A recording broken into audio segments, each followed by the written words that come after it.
Le paysage médiatique a vraiment révélé que les oligarques et le CAC 40 avaient vraiment pris le pouvoir dans ce pays et que le nain politique en face était dans l'incapacité de lui résister. C'est là où ça a été le plus spectaculaire, le plus rapide et nous sommes un certain nombre à en avoir fait les frais.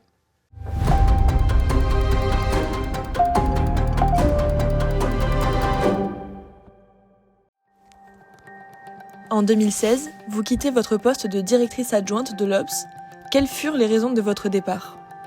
Un lundi matin, j'ai appris que j'étais convoquée par la directrice générale de l'Obs pour un entretien dont on ignorait la nature. Enfin, c'était très étrange.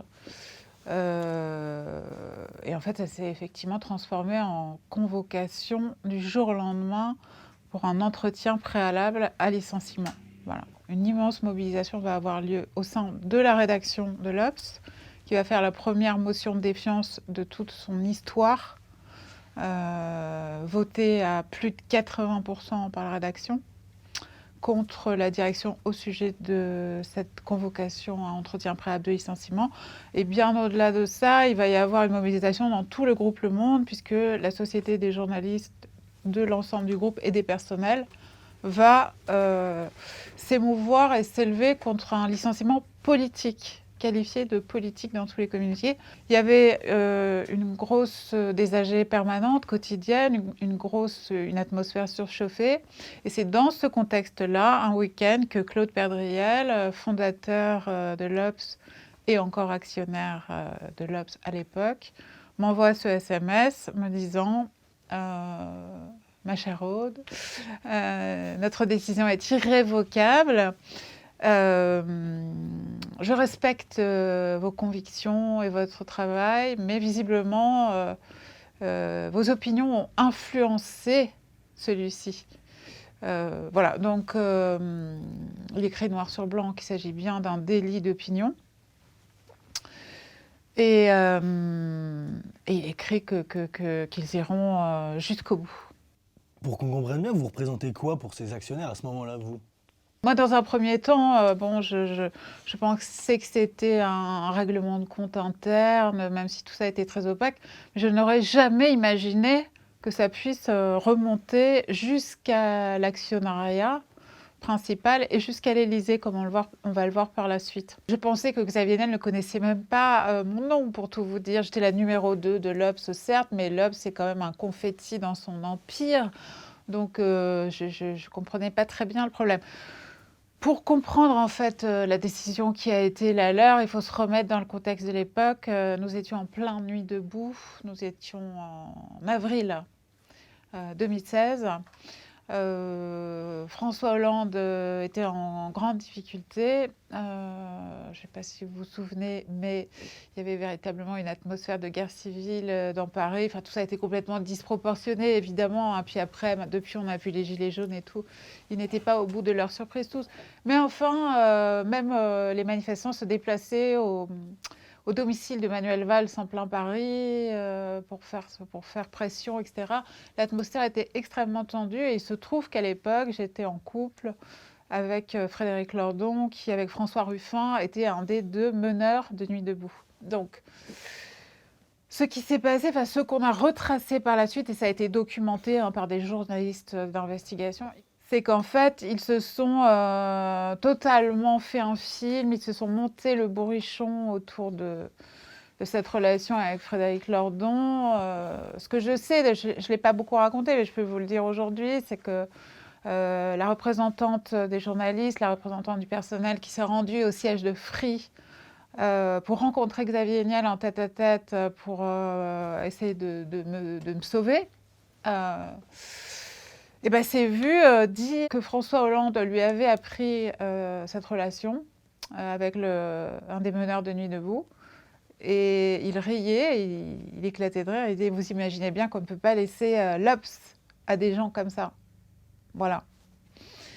Donc, il y a eu on était dans un moment d'extrême concentration, du Hollando, valsisme, Macron était ministre de l'économie, hein, je ne vous apprends rien. Ils étaient tous ensemble à ce moment-là. Le conseiller spécial d'Emmanuel Macron, Bruno Roger-Petit, ancien journaliste de la télévision, a été chargé par Claude Perdriel et les actionnaires de l'Obs de me surveiller, de réaliser des notes à mon sujet, de suivre ce qui était publié dans les pages dont j'avais la responsabilité, en quelque sorte de monter un dossier à charge contre moi pour établir le fait que oui, je travaillais pour l'extrême gauche, voilà, qui considèrent eux comme une puissance étrangère quasiment. Il faut savoir aussi que c'est une période, ces années 2015-2016 qui précèdent l'élection d'Emmanuel Macron, où dans l'Europe entière, un vent de gauche plein d'espoir soufflait. Il y avait la Grèce encore, il y avait l'expérience Syriza, que j'étais allée couvrir sur place. Il y avait aussi Podemos en Espagne. Je m'étais rendue à Madrid pour rencontrer Pablo Iglesias. On avait fait la couverture Pablo Iglesias. Donc, les actionnaires de l'Obs voyaient ça et se disaient « Mais l'Obs est en train de devenir véritablement la cheville ouvrière d'un renouveau de la gauche radicale dans l'Europe entière. » Et moi, quand je faisais des choses comme ça, je croyais faire mon boulot. Je croyais justement être vraiment dans le vent de l'histoire, être en phase avec ce que l'électorat de gauche attendait. Et de fait, c'est exactement les retours de lecteurs qu'on avait. On retrouve l'Obs des années 70, l'Obs est en train de redevenir l'Obs, etc. Bon, visiblement, malheureusement, ça faisait plaisir à certains, mais certains le vivaient extrêmement mal. Que pouvez-vous nous dire sur le personnage de Xavier Niel, l'actionnaire du groupe Le Monde et patron de Free?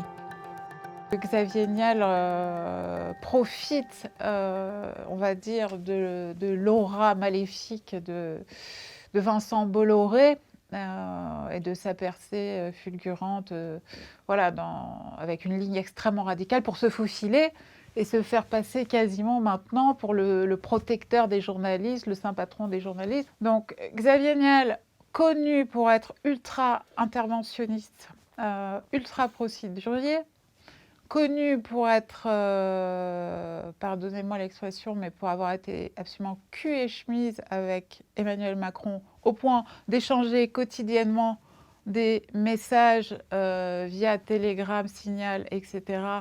Et ça a été, là encore, je ne fais que citer des choses qui ont été écrites et documentées dans la presse.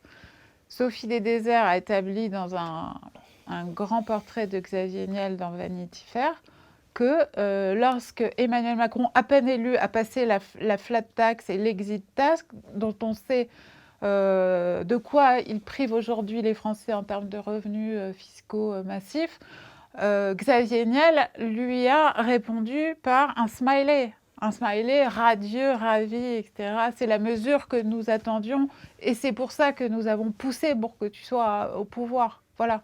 Donc, on est effectivement avec Xavier Niel face à quelqu'un qui est extrêmement interventionniste. C'est quelqu'un qui a fait arrêter à 6h du matin et mettre en garde à vue le directeur de la publication Libération, Vittorio De Filippis. C'est quelqu'un qui a fait 5 procès à Renaud Lecadre, journaliste à Libération, qui était très en pointe sur tous les dossiers Niel, notamment sur les dossiers les plus gênants, ceux qui concernent les soupçons de proxénétisme aggravé. Donc 5 procès Renaud Lecadre de la part de Xavier Niel. Des gens, des directeurs de presse comme Éric Fotorino, qui a vécu l'arrivée de Niel au Monde, qui était en première ligne, vous expliqueront qu'il a été victime d'un véritable harcèlement moral de leur part, de la part de Niel lui-même et de ses co-killers lâchés dans les couloirs du Monde. Que celui qui lui a succédé, Eric Israelevich, est mort au bureau, est mort dans les bureaux du Monde en état d'épuisement et de harcèlement. Bon, on va évidemment, hein, les causes sont multiples, mais je le signale quand même au passage, parce que c'est comme ça que l'a vécu la rédaction.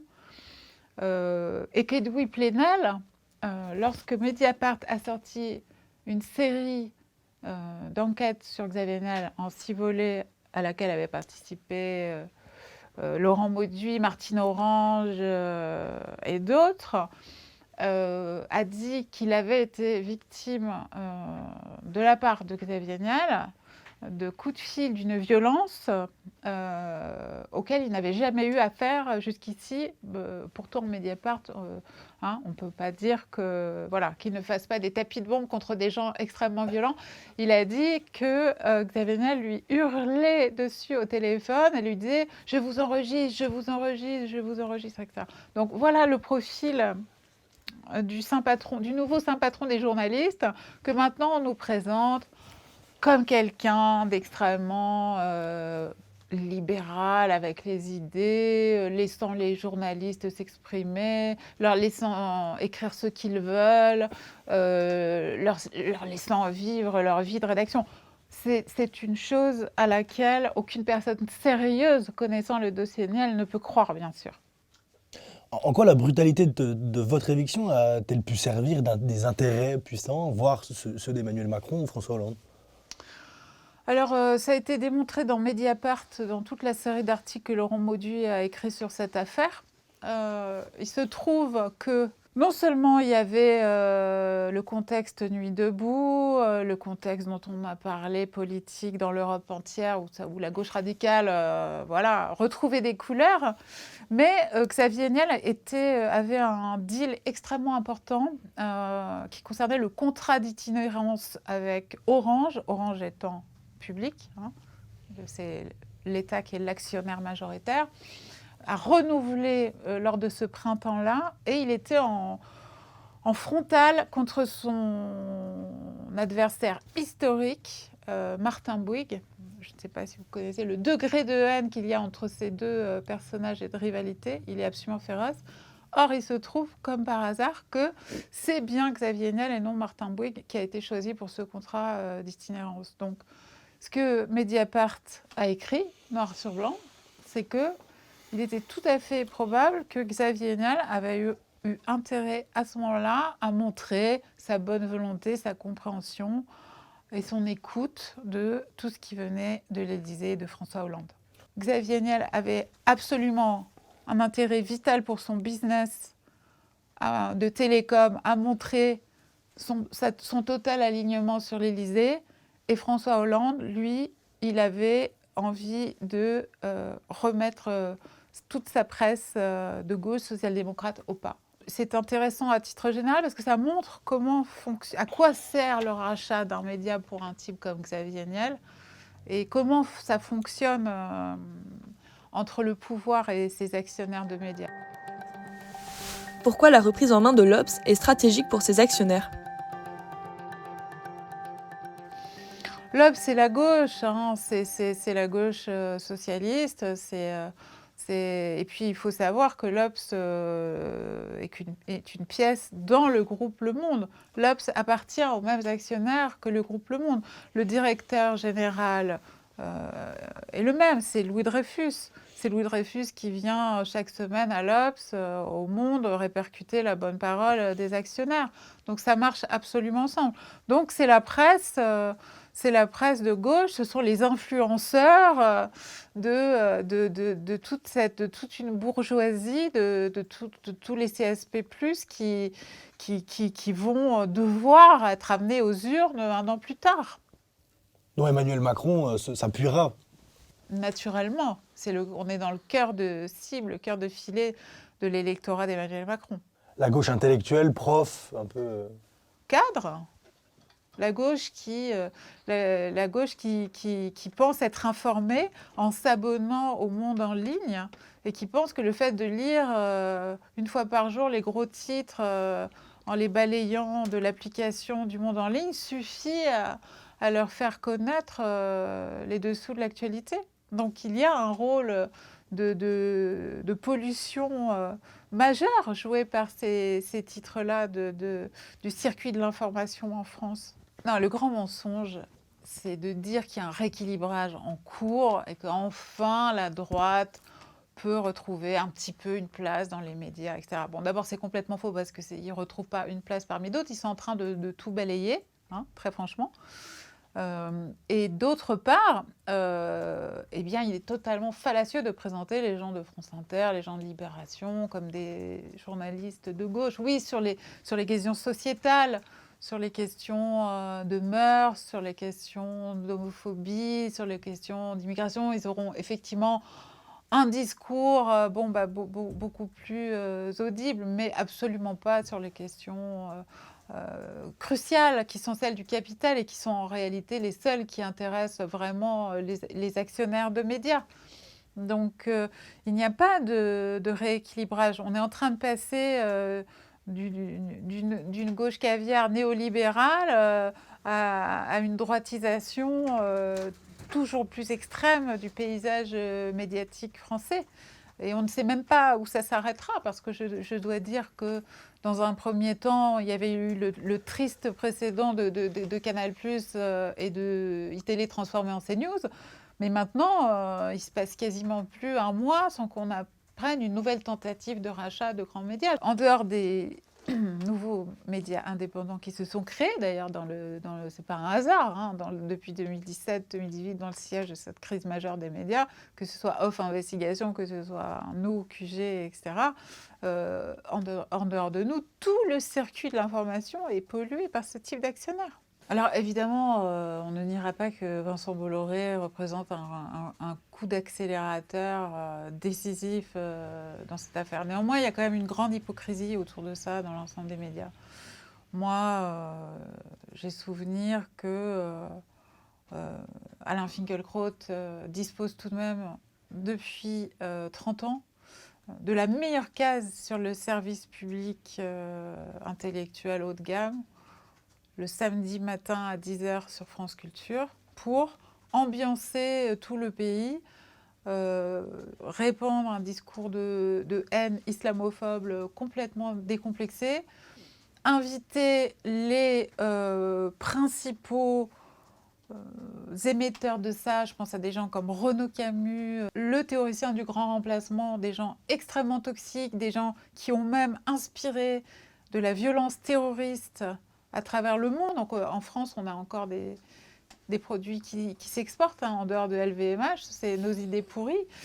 Voilà, donc ces gens-là, quand même, ont pignon sur rue via des gens comme Alain Finkielkraut dans les grands médias français. Je rappelle aussi que Éric Zemmour, dont tout le monde semble aujourd'hui découvrir qu'il est à moitié nazi, qu'il est un islamophobe totalement déchaîné, Éric Zemmour a quand même fait les samedis soirs au milieu des paillettes et sur les plateaux de Laurent Ruquier. C'est quand même le service public français qui a mis ces idées-là au pouvoir, qui les a promues et qui a écarté les autres, écarté peu à peu, de plus en plus radicalement, tous les gens de gauche des grandes antennes.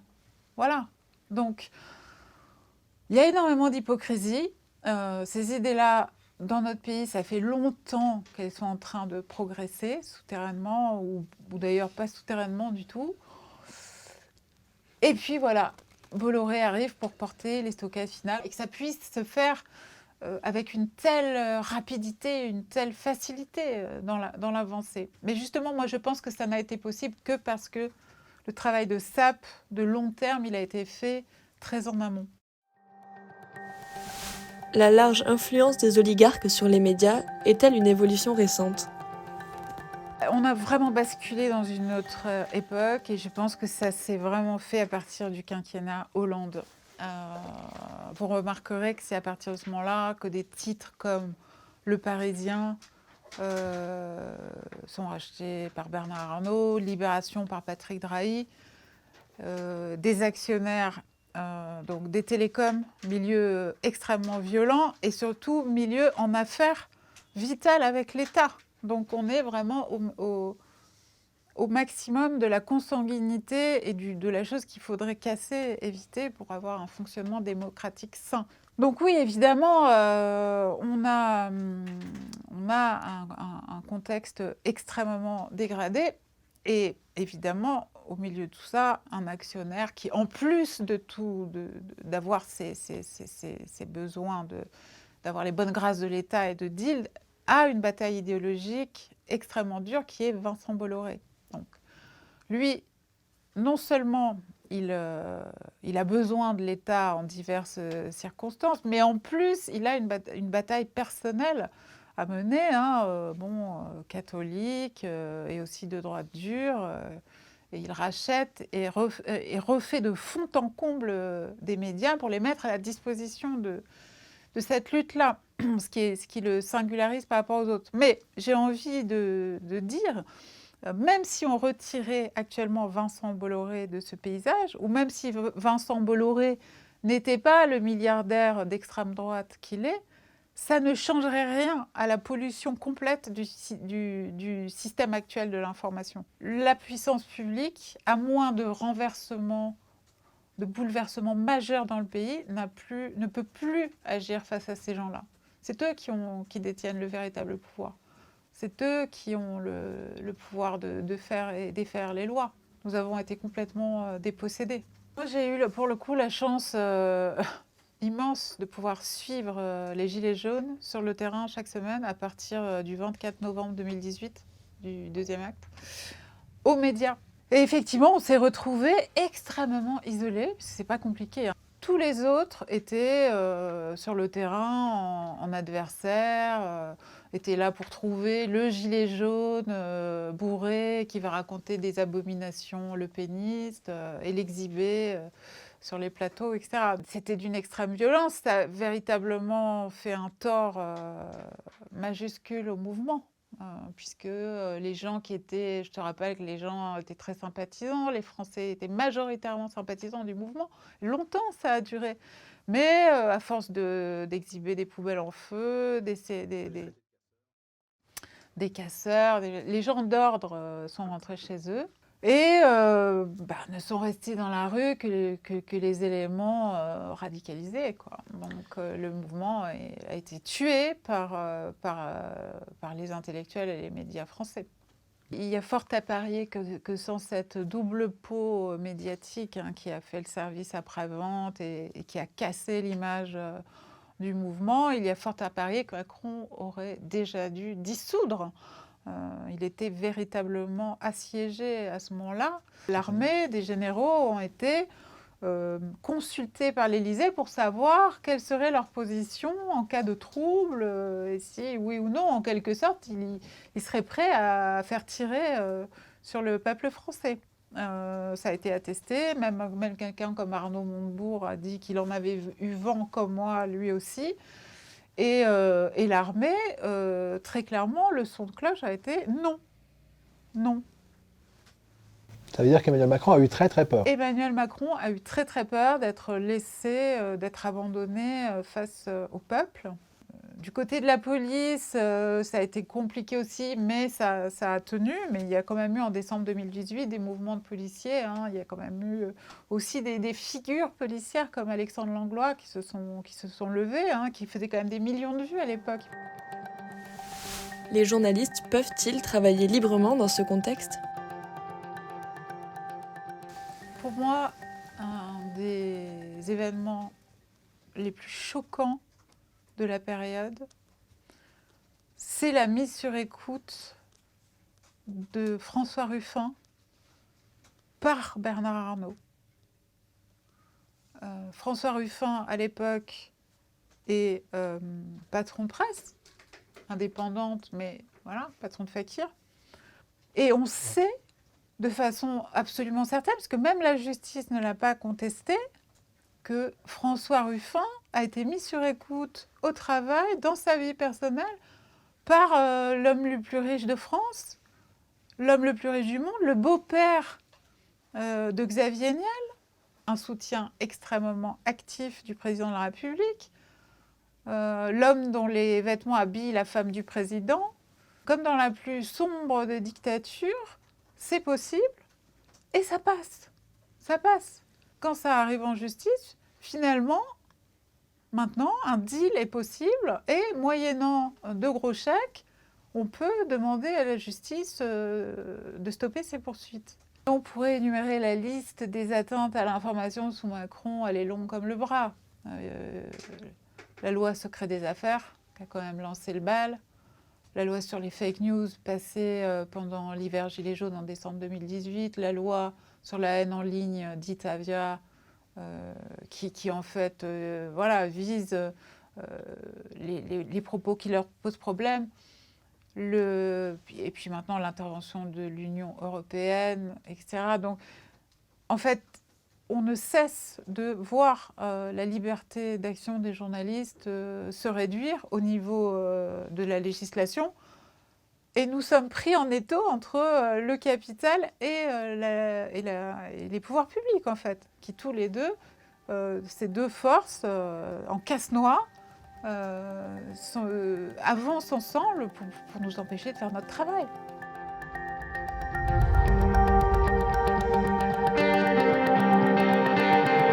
Pour qu'on puisse continuer à interviewer des personnalités largement invisibilisées sur les plateaux télé des milliardaires, soutenez-nous.